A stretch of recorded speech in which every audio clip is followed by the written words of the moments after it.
कहानी की शुरुआत में हमें बताया जाता है कि कैसे एक पत्ते से किसी भी बीमारी को ठीक किया जा सकता है। उस पेड़ को हम ट्री ऑफ लाइफ के नाम से जानते हैं। इसलिए इस रहस्यमयी पेड़ की तलाश में अगोरा अपने आदमियों के साथ जंगल में निकल पड़ता है ताकि उसकी ताकत को हासिल कर सके। लेकिन जंगल ने हमेशा उसकी रक्षा की। अगोरे के बहुत सारे लोग मारे गए और अगोरे को उन लोगों द्वारा बचा लिया गया जो उस जंगल की रक्षा कर रहे थे। उन्होंने अगीरे को पूरी तरह से ठीक कर दिया था, लेकिन अगीरे उनका शुक्रिया करने की बजाय उनसे उस पवित्र निशानी एराहेड की मांग करता है जो कि द टीयर ऑफ मून तक जाने की एक चाबी थी। उनके मना करने पर भी अगीरे ने उन सभी को मार दिया। जंगल ने उस कबीले के लोगों के साथ दिया और जंगल में चारों तरफ आग लगा दी। इस तरह अगीरे और उसके साथियों को पकड़ लिया गया और उन्हें एक श्राप मिला। वो कभी भी इस जंगल से बाहर नहीं जा पाएंगे, ना ही वो कभी मर सकेंगे, ना ही उस जगह को छोड़ सकेंगे। अगर वो वहाँ से बाहर जाने की कोशिश करेंगे तो नदी पार करते ही पत्थर में बन जाएंगे।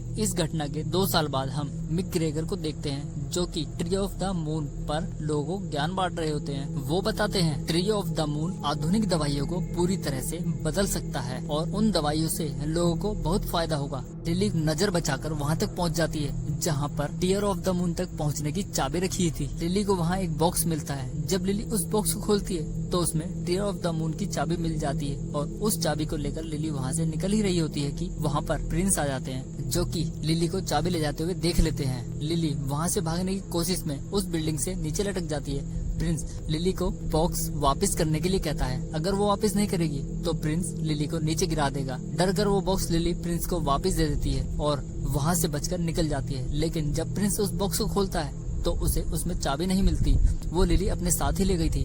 प्रिंस अपने लोगों से मारपीट करता है क्योंकि उसे वो चाबी चाहिए थी जो लिली अपने साथ ले गई थी। यहाँ पर सीन चेंज होता है। लिली को अपने भाई मिक ग्रेगर के साथ देखते हैं जहाँ वो उस एडवेंचर पर जाने के लिए बहुत उत्सुक थे। लिली आगे का रास्ता बताती है। इसके बाद हम फ्रैंक को देखते हैं जो कि एक जंगल में गाइड होता है और वो अपनी बोट का इंजन ठीक कर रहा होता है। फ्रैंक कुछ लोगों को अमेज़न में जंगलों की सैर करा रहा होता है। वो कस्टमर को अट्रैक्ट करने के लिए उन्हें पागल बनाता था और उनसे झूठी भी बोलता था। वो उन्हें झूठी कहानियां भी सुनाता था। किनारे पर आने के बाद वो टॉम से मिलता है जिससे फ्रैंक ने अपनी बोट को ठीक करने के लिए कुछ पैसे लिए हुए थे। जब फ्रैंक उसके पैसे वापस नहीं करता तो उसकी बोट का इंजन वो अपने साथ ले जाता है। साथ ही वो आदमी फ्रैंक की बोट की चाबी भी अपने साथ ले जाता है। वो फ्रैंक को धमकी देकर भी जाता है अगर बोट के पैसे वापस नहीं देगा तो फ्रैंक की बोट को वो छीन लेगा। उस आदमी का नाम नीलो होता है और वो चाबी अपने ऑफिस में रखकर कहीं चला जाता है। उधर हम लिली को अपने भाई के साथ देखते हैं जो कि एक गाइड को ढूंढ रहे होते हैं जंगल में उनके साथ the tear of the moon को ढूंढने के लिए। वो सीधे टॉम के ऑफिस में चले जाते हैं लेकिन उन्हें वहाँ टॉम की जगह फ्रैंक मिलता है।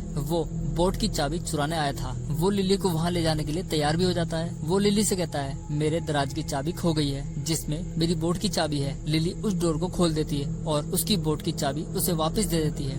दोनों पैसे की बात कर रहे होते हैं कि तभी मिक असली टॉम को लेकर वहाँ जाता है। लिली समझ जाती है कि ये टॉम नहीं है और उठकर जाने ही लगती है कि फ्रैंक लिली के गले में वो चाबी देख लेता है जिसकी वजह से वो टीयर ऑफ द मून तक पहुंच सकता था। वो लिली से कहता है मैं वहाँ चलने के लिए तैयार हूँ। जंगल बहुत खतरनाक है, इसके लिए तुम्हें मेरी बहुत जरूरत पड़ेगी। ये लोग बात ही कर रहे थे कि तभी वहाँ अचानक एक तेंदुआ भी आ जाता है। वो टॉम पर हमला करने ही वाला होता है कि फ्रैंक उसे बचा लेता है और मांस का एक टुकड़ा देकर उसे वहाँ से भगा देता है। फ्रैंक की बहादुरी को देखकर लिली उसके साथ जाने के लिए तैयार हो जाती है। फ्रैंक अपनी बोट को तैयार करता है। वहाँ हम उस तेंदुए को भी देखते हैं जिसने टॉम पर हमला किया था। वो तेंदुआ फ्रैंक का ही पालतू जानवर है। फ्रैंक अपनी बोट लेकर लिली के पास पहुंच जाता है। फ्रैंक उसका सामान बोट पर रख रहा था तभी वहाँ लिली को कोई आदमी किडनैप कर लेते हैं और उसे पिंजरे में बंद करके अपने साथ ले जाते हैं। ये दोनों लिली को ढूंढते हैं लेकिन वो बोट से निकल जाते हैं क्योंकि टॉम के आदमी फ्रैंक का पीछा कर रहे होते हैं। उधर लिली भी उस पिंजरे से अपने आप को छुड़ा लेती है। लिली उन लोगों से फाइट करती है। तभी वहाँ फ्रैंक पहुँच जाते हैं लिली की मदद के लिए। दोनों वहाँ से बचकर निकलते हैं। फ्रैंक पानी से तैर कर निकल जाता है और लिली को तैरना नहीं आता था इसलिए वो तार पर लटककर बोट तक पहुँच जाती है। सब लोग वहाँ से निकल रहे होते हैं कि तभी वहाँ प्रिंस भी आ जाते हैं जिसके आदमी लिली को किडनैप नहीं कर पाए थे। वो अपनी बोट को लेकर फ्रैंक की बोट पर हमला कर देता है। इसके बाद उनकी बोट को धमाके से उड़ाने के लिए वो एक मिसाइल लॉन्च भी कर देता है। फ्रैंक की सूझबूझ से सब लोग जान बचाकर वहाँ से निकल जाते हैं और यहाँ पर तीनों अपने सफर की शुरुआत करते हैं। आगे चलकर लिली अपने कैमरे से कुछ वीडियो शूट करती है। फ्रैंक ने ऐसा कैमरा कभी देखा नहीं था इसलिए फ्रैंक भी लिली का वीडियो शूट करता है। आगे उनके सामने 2 रास्ते थे। फ्रैंक न चाहकर भी उस रास्ते पर चल देता है। जिस रास्ते पर वो जाना ही नहीं चाहता था। रात में सब लोगों को भूख लगती है, इसलिए फ्रैंक उनके लिए मछली पकड़ता है। खाना खाने के बाद मिक बोट में सोने जाता है। लिली एक बंदर की पेंटिंग बनाती है और फ्रैंक अपना गिटार बजा रहा होता है। दोनों बात कर रहे होते हैं कि मिक चिल्लाता हुआ ऊपर आ जाता है और उसके साथ वो तेंदुआ भी बोट पर ऊपर आ जाता है, जो उसकी छाती पर खड़ा हो जाता है। फ्रैंक के समझाने पर वो मिक से दूर हो जाता है। यहाँ पर फ्रैंक दोनों को बताता है कि तेंदुआ भी मेरा है। इतना सुनने के बाद लिली उससे नाराज हो जाती है और बोट में नीचे चली जाती है। उधर जर्मनी के प्रिंस अपने आदमियों के साथ उस जंगल में एक गुफा में पहुँच जाते हैं। ये वही जगह थी जहाँ अगीरे और उसके आदमियों को श्राप मिला था, जिससे वो सब पत्थर बन गए थे, क्योंकि उन्होंने एरोहेड को चुराने की कोशिश की थी। और वहाँ प्रिंस को कुछ स्केलेटन भी दिखाई देते हैं। प्रिंस जैसे ही नदी का पानी उन स्केलेटन पर गिराता है, वहाँ जंगल में हलचल काफी तेज हो जाती है और उन लोगों में जान आ जाती है जो कि पत्थर के बने हुए थे। उनकी बॉडी से सांप बाहर आ रहे थे। प्रिंस उससे कहता है, टीयर ऑफ द मून तुम्हें ठीक कर सकता है और यहाँ से आजाद कर सकता है। प्रिंस अगीरे से एक सौदा करता है, तुम मेरे लिए एरोहेड लेकर आओ, बदले में मैं तुम्हें यहाँ से आजाद कर दूंगा। वो सांप अपनी गर्दन हिलाकर हामी भर देता है। प्रिंस नदी के किनारे को बम से उड़ाकर उस नदी के रुख को उधर मोड़ देता है जहाँ पर ये सब पत्थर में तब्दील हो गए थे। नदी का पानी जैसे ही उन पत्थर के बने हुए लोगों पर पड़ता है, सभी जाग जाते हैं। उसमें से किसी के मुंह में से सांप निकल रहे थे, तो किसी से पेड़ों की जड़ें और उसके एक आदमियों से तो मधुमक्खियां निकल रही थी, जैसे किसी छत्ते से निकल रही हो। उधर लिली एक बुरा सपना देखकर झटपटाकर उठ जाती है। फ्रैंक समझ जाता है कि लिली ने कोई बुरा सपना देखा है। उन्होंने बहुत दूरी का सफर तय किया था, लेकिन आगे का सफर उनके लिए आसान नहीं था। वो दोनों से कहता है कि कसकर पकड़ो, क्योंकि आगे बहुत ही खतरनाक रास्ता था। किसी तरह फ्रैंक अपनी बोट को पहाड़ों से बचाते हुए निकल ही रहा था कि उसके आगे बहुत गहरी खाई आ जाती है। फ्रैंक अपनी सारी कोशिशें नाव को बचाने में लगा देता है। इस तरह फ्रैंक अपनी बोट के साथ साथ उन दोनों की जान बचाकर आगे निकल जाता है। इस एडवेंचर में सब लोगों की हालत बहुत खराब हो चुकी थी, इसलिए आगे जाकर ये रुककर आराम करते हैं। दोनों बोट के लिए जंगल से लकड़ियां लाते हैं। यहाँ पर मिक फ्रैंक को बता ही देता है कि लिली अपने पिता का सपना पूरा करना चाहती है, जो कि ट्री ऑफ द मून को ढूंढना चाहते थे, क्योंकि उससे हम किसी भी बीमारी को ठीक कर सकते हैं। मिक अपनी बहन से बहुत प्यार करता था और वो एक पल भी उससे दूर नहीं होना चाहता था, इसलिए मिक लिली के साथ इस एडवेंचर पर आया था। वहीं दूसरी तरफ लिली बोट के नीचे के हिस्से में जाती है। वहाँ लिली को एक लॉक मिलता है। जब लिली इस लॉक को खोलती है तो उसमें से बहुत सारे एरोहेड के पिक्चर के साथ साथ उनके बहुत सारे मैप भी मिलते हैं। लिली उन मैप को देख ही रही थी कि वहाँ फ्रैंक पहुँच जाता है। लिली उस मैप के बारे में फ्रैंक से पूछती है कि तुम इन नक्शों के बारे में कैसे जानते हो। फ्रैंक उसे बताता है वो काफी पुरानी बातें हैं, जब मैं भी तुम्हारी तरह टीयर ऑफ द मून की तलाश में इस जंगल में आया था। फिर फ्रैंक लिली को वहाँ के बहुत सारे नक्शे दिखाता है और कहता है कि मेरे पास इस जगह के बहुत सारे मैप हैं। मैंने इस आइलैंड के हर शहर, हर गांव को अच्छी तरह तलाशा है, लेकिन मैं आज तक एरोहेड को नहीं ढूंढ पाया। यहाँ आकर फंस गया हमेशा के लिए। यहाँ पर लिली फ्रैंक को एरोहेड दिखाती है। वो कहती है अगर तुम्हारे पास ये होता तो तुम उसे ढूंढ लेते। इनकी बातचीत चली रही थी कि उन्हें मिक की चीख सुनाई देती है। ये दोनों बाहर जाकर देखते हैं तो पता चलता है कि आदिवासियों के कुछ कबीलों ने इन पर हमला कर दिया है। वो आदिवासी तीनों को बेहोश करके कबीले ले जाते हैं, जहाँ पर उन्हें कबीले के मुखिया के पास ले जाया जाता है। तभी फ्रैंक उन्हें उन्हीं की भाषा में जवाब देता है। वो उनसे कहता है इन दोनों को जाने दो और बदले में मुझे अपने पास रख लो। तभी वो कबीले का सरदार कहता है मुझे ये एरोहेड चाहिए जो लिली ने पहन रखा है, और बदले में मैं तीनों को छोड़ दूंगा, नहीं तो मैं तीनों को मार दूंगा। तभी लिली कहती है हाँ मेरे पास ये एरोहेड है जो तुम्हारा है, लेकिन मैं तुम्हें ये नहीं दूंगी। इतना कहकर वो अपने हाथ की रस्सियां खोल लेती है और पास खड़े हुए आदमी से उसका भाला छीनकर उनसे लड़ने ही लगती है। ये देखकर सब लोग जोर से हंसने लगते हैं और उसका मजाक उड़ाने लगते हैं, क्योंकि ये सब भी फ्रैंक की सोची समझी ही चाल थी ताकि एरोहेड को लिली से ले सके। यहाँ पर लिली को बहुत जोर से गुस्सा आ जाता है और वो फ्रैंक को एक पंच मारकर आगे चली जाती है। फिर हम उस कबीले के लीडर को देखते हैं। वो एरोहेड को देखती है जिस पर कुछ लिखा हुआ था। वो लिली को पढ़कर सुनाती है। वो कहती है तुम्हें अपनी काबिलियत साबित करने के लिए पानी को पत्थर में बदलना होगा और उस पेड़ के फूल तभी खिलेंगे जब पूर्णिमा की रात को चांद दिखाई देगा और उसकी रोशनी उस पर गिरेगी, और अगले 2 दिन बाद वो पूर्णिमा की रात आने वाली है। लिली मैप में उसे ढूंढ लेती है। लिली अगले ही पल वहाँ से जाने के लिए तैयार थी, लेकिन फ्रैंक उसे कहता है वो उसके बिना वहाँ से वापस नहीं आ सकती। लिली अब फ्रैंक पर बिल्कुल भी विश्वास नहीं करती थी और करेगी भी कैसे, क्योंकि फ्रैंक ने बहुत बार लिली से झूठ बोला था। इसीलिए लिली फ्रैंक के साथ की हुई डील के लिए पैसे देकर वहाँ से जाने को कहती है। जाने से पहले वो आदिवासी मैक के चेहरे पर एक कलर लगा देते हैं। वो एक परमानेंट कलर था। रात में जब कबीले के सब लोग सो रहे होते हैं तो अगीरे अपने आदमियों के साथ उन पर हमला कर देता है और बहुत से लोगों को मार देता है।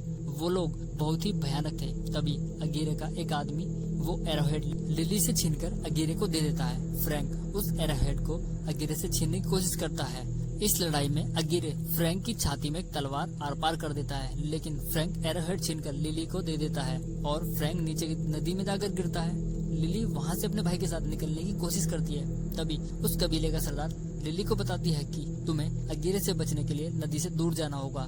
लिली नदी से भागकर दूर चली जाती है। जैसे ही अगीरे और उसके आदमी लिली को पकड़ने ही वाले होते हैं कि सभी पीछे खींचकर वापस नदी में जाके गिरते हैं, क्योंकि उन्हें एक ऐसा श्राप मिला था, अगर वो नदी से दूर जाएंगे तो पत्थर के बन जाएंगे और हमेशा के लिए इस जंगल में ही फंस जाएंगे। अगीरे मधुमक्खी से प्रिंस को वहाँ की लोकेशन भेज देता है। अगले दिन लिली अपने भाई को ढूंढ रही होती है, तभी उसे फ्रैंक की बॉडी मिल जाती है। वो अभी भी मूव कर रही थी। वो फ्रैंक को उठा ही रही थी कि वहाँ पर लिली का भाई कबीले की सरदार के साथ वहाँ आ जाता है। फ्रैंक की बॉडी में वो तलवार अभी भी पूरी तरह से धसी हुई थी, जिसे देखकर वो बुरी तरह से घबरा रही थी, क्योंकि फ्रैंक की बॉडी से जरा सा भी खून बाहर नहीं निकल रहा था। फ्रैंक लिली को शांत करता है और उसे बताता है कि मेरा नाम फ्रांसिस्को है और मैं पूरे 400 साल से जिंदा हूँ। मैं तुम्हें पूरी कहानी बताता हूँ, लेकिन उससे पहले तुम्हें ये तलवार मेरी बॉडी से निकालनी पड़ेगी। लिली पहले तो तलवार निकालने से मना करती है, जो कि फ्रैंक की बॉडी में धसी हुई थी। फिर लिली एक ही झटके में उस तलवार को बाहर निकाल देती है, जिसे देखकर मैक बेहोश होकर नीचे गिर जाता है। फिर लिली आगे जाने के लिए तैयार हो जाती है, लेकिन वो इन सब मुसीबतों में अपने भाई को नहीं डालना चाहती थी। वो अपने भाई को वापस जाने को कहती है और उससे वादा करती है कि वो सलामत वापस लौटेगी। वहीं दूसरी तरफ हम मधुमक्खियों को देखते हैं, जो प्रिंस को उस जगह की लोकेशन देती है जहाँ वो कबीला था। वहीं बोर्ड पर फ्रैंक अपनी कहानी सुनाता है। जब वो फ्रांसिस्को था, वो बताता है मैं भी अगीरे के साथ काम किया करता था।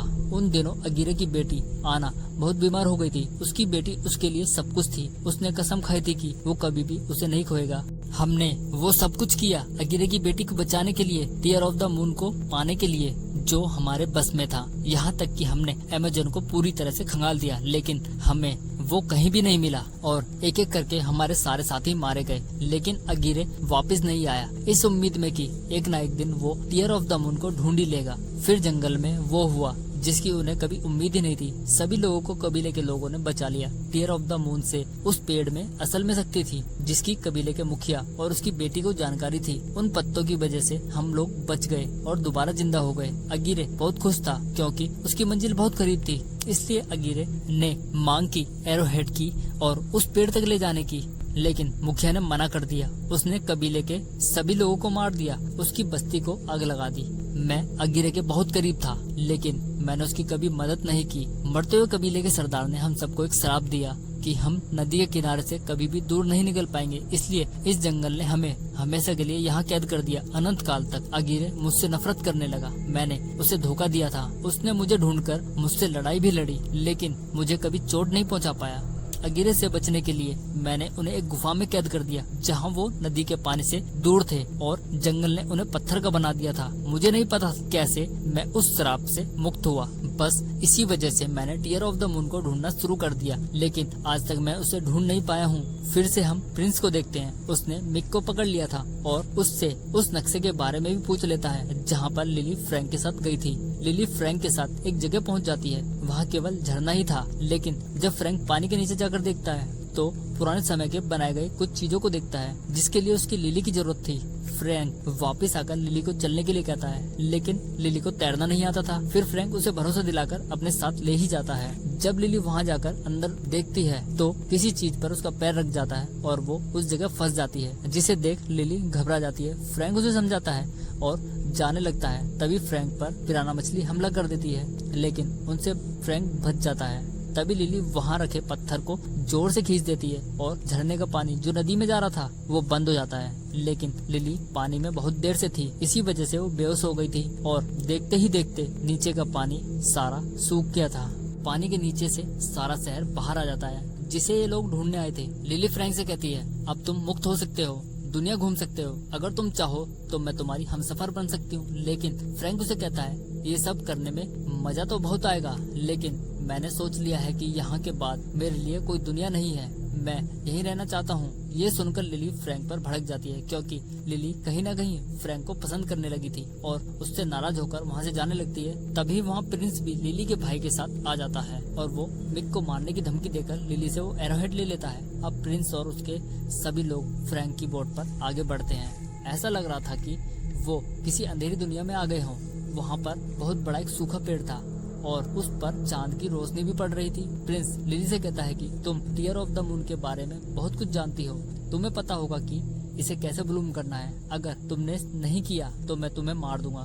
फ्रैंक तैयार हो जाता है, वो कहता है मैं इसके तौर तरीके जानता हूँ, बदले में मुझे इस पेड़ की पंखुड़ी चाहिए। प्रिंस फ्रैंक को वादा करता है, अगर तुम पेड़ को खिला दोगे तो मैं एक पंखुड़ी तुम्हें दे दूंगा, लेकिन मिक बोट पर ही रहेगा। फ्रैंक प्रिंस के साथ उस बड़े पत्थर तक पहुंच जाता है जहां पर एरोहेड का साइन होता है। फ्रैंक उस पर एरोहेड रख देता है, लेकिन वहां कुछ भी नहीं हो रहा था। इसमें लिली उसकी मदद करती है। लिली जब उस निशान को देखती है तो उसे एक और खाली जगह दिखाई देती है। लिली समझ जाती है, वो एरोहेड तोड़ देती है। उसके अंदर से उसे एक चमकीला गुलाबी रंग का पत्थर मिलता है। जैसे ही लिली उस पत्थर को खाली जगह पर लगाती है, वो पेड़ खिलखिला उठता है। देखते ही देखते वहाँ उस पेड़ में जान आ जाती है और वहाँ एक बहुत बड़ा विशाल पेड़ उनके सामने आ जाता है, जिससे बड़ी बड़ी पत्तियां उस पेड़ की निकल रही थी। लिली को पता था कि चांद के ढलने के साथ ही ये सारा पेड़ मुरझा जाएगा। लिली उस पेड़ की एक पंखड़ी तोड़ने में कामयाब हो जाती है। तभी पेड़ की लकड़ी भी टूट जाती है और लिली नीचे लटक जाती है। उसके हाथ में वो पंखड़ी छूट जाती है, जिसे फ्रैंक पकड़ लेता है। तभी अगीरे भी अपने साथियों के साथ वहाँ पहुँच जाता है और वो प्रिंस को मार देता है। उसके बाद लिली को मारने जाता है, लेकिन फ्रैंक अगीरे को पंखुड़ी दिखा देता है। अब वो बोट को जोर से पहाड़ की तरफ ले जाता है। अगीरे अपने साथियों के साथ फ्रैंक पर हमला कर देता है। फ्रैंक और अगीरे के बीच में बहुत बड़ी लड़ाई होती है और वो फ्रैंक को पकड़ ही लेते हैं। तभी फ्रैंक की बोट जोर से पहाड़ पर टकराकर बिखर जाती है और पेड़ों की शाखाएं अगीरे और उसके आदमियों के साथ फ्रैंक को भी पकड़ लेती है। ये सब उस शराब के कारण हुआ था। धीरे धीरे सब लोग पत्थर में बदल जाते हैं। तभी लिली वो आखिरी पंखुड़ी फ्रैंक के मुंह में रख देती है और वहाँ से चलने लगती है। देखते ही देखते फ्रैंक पत्थर से दोबारा इंसान बन जाता है। दोनों एक दूसरे से मिलकर बहुत खुश हो जाते हैं, क्योंकि दोनों एक दूसरे को पसंद करने लगे थे और फ्रैंक की बॉडी से थोड़ा सा खून भी निकल रहा था, क्योंकि फ्रैंक पंखुड़ी के असर से उस शराब से मुक्त हो गया था। फिर से एक बार थोड़ी सी चांद की रोशनी आती है और वो पेड़ दोबारा से खिलखिला उठता है। सब लोग वापस अपने घर पहुंच जाते हैं। फिर से हम मिक को देखते हैं। वो फिर से एक स्पीच दे रहा था जहां वो टीयर ऑफ द मून के बारे में लोगों को बता रहा था और जो उनकी खोज के लिए मिक को इनविटेशन भी दिया था, लेकिन वो उस इनविटेशन को फाड़ देता है। वहीं लिली कैम्ब्रिज में एक प्रोफेसर के रूप में ज्वाइन करती है उसकी इस महत्वपूर्ण खोज के लिए। फिर से हम फ्रैंक और लिली को साथ देखते हैं। वो खूब मजे करते हैं और यहाँ पर मूवी खत्म हो जाती है।